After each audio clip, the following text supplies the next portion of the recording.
Hi everybody, Tara. Miss Tara here from Boys and Girls of Western Pennsylvania and Boys and Girls of America Virtual Club. I'd like to show you today in the area of Children's Imaginarium visual art series or sculpture series, fiber art. I consider everything that is three-dimensional in any kind of way, even if it's only small, sculpture.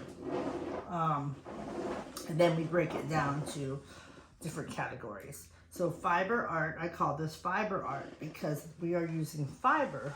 We're using soft fiber. Fiber can also be textiles, anything with sort of a fibrous texture to it, okay? So fiber art. So this is yarn. And one of the things that I have done my entire life, ever since I was a little kid, was I just had a desire to learn how to sew, crochet, knit, and weave. As a young girl, you know, we didn't have a whole lot of money, so we actually were taught how to make our own clothes. I was taught how to sew, cut patterns, sew by hand, put buttons on, and sew by machine to make my own dresses, things like that. It's a really sort of lost art, I think, today. Also, back when I was in school, they actually taught it in school. I'm not sure if they still do or not. It was called home ec. Anyways, that's a story for another time. What I want to teach you today is finger knitting. Okay, this is traditional knitting, where you use your knitting needles, like so, to weave and make sort of patterns and knots to create these kinds of designs. This is going to be a great big shawl. This is the top, this is the bottom, and it's going to be on a diagonal stripes with colors. All right, I just wanted to show you that is one way to knit. But for children, it's really fun for us to learn how to knit using these 4 fingers. So easy. All right, so I have heavy gauge yarn, big yarn, chunky. This is called chunky cake, a chunky cake, okay? I have this great big bathrobe-y type yarn. It's like terry cloth, that's a little bit bigger than this. This is small yarn over here, what I showed you with the original knitting, okay? Chunky cake, a little bit more chunky, and the biggest, thickest of all. And the reason I'm showing all 4 types of yarn is because you can finger knit with all different kinds of yarn. You can finger knit with any of these choices of yarn. All depends on what you like and what you want to see as an end product. Okay, so this is what it looks like with the medium, with the second chunkier yarn. When your product, you can make with this process, you can make belts.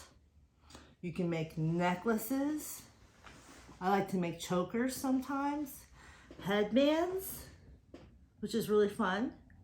Bracelets.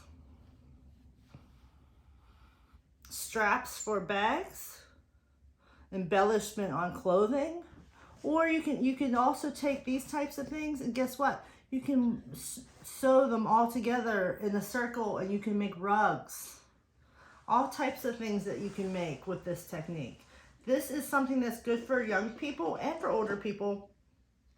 For social, they call it social, emotional, gross motor, all those things that help us learn and keep our brains working. Also, it's very relaxing, which is the main reason I ever started knitting and crocheting. I find it very soothing and relaxing. If I'm in a bad mood or I have a big workload or, you know, I'm just tired, it feels good to do this. I'm going to place my towel here. And here we go. Here's what we're going to do. You take your yarn. Can you see my hand? Mm-hmm. Okay. 4 fingers right here. You're going to take your yarn and we're going to get started. We're just going to go like this. And you have your tail here. And there's all kinds of YouTube videos on this now. This is so easy. So You're going to take this one yarn on your index finger. You're going to wrap it around again. Okay, so you have the end and you have the one. Okay, we're going to create a slip knot first. This is pretty nice. All you're going to take is the tail end right there, and you're just going to take it to the right of that yarn that I just put on. So you're just going to take this over this, and you're going to pull this through. Boom. So there you go. Then you have a little slip knot. Okay. And that slip knot, you're going to tighten it up again, is going to stay right there. Just live right there. And then you're going to take this yarn. I'm going to do that one more time for you just to see. Super easy. Hang in the tail, index finger, one loop. Take this over, and then pull this through. Slip knot. Okay.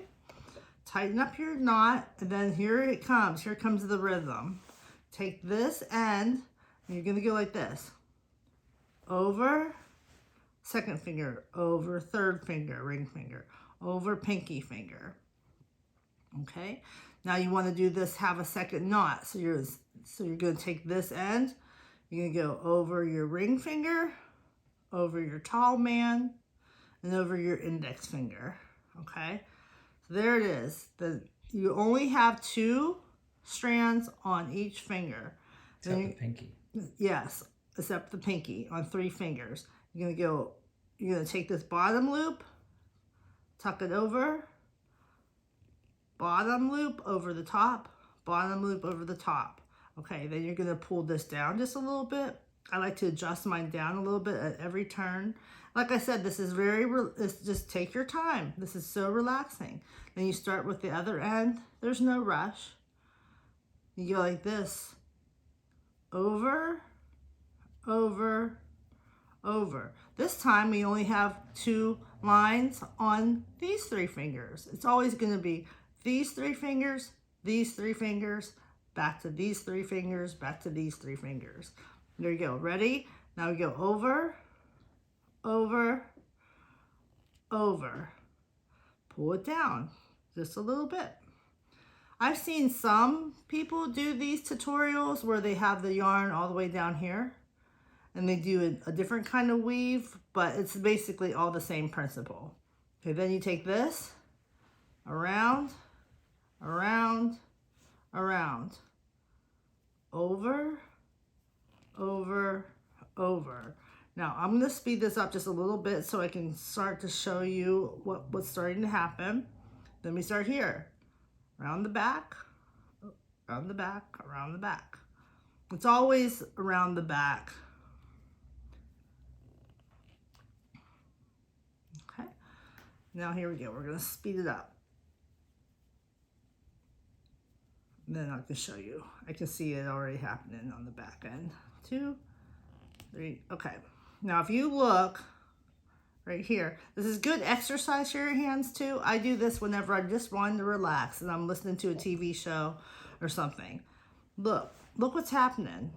It's starting to form up. This is what it looks like on one side. This is what it looks like on the other side. Wow, it's like a braid. Yeah, it's like a beautiful braid. Now remember, this is the second from our regular yarn, which is this thin, really thin.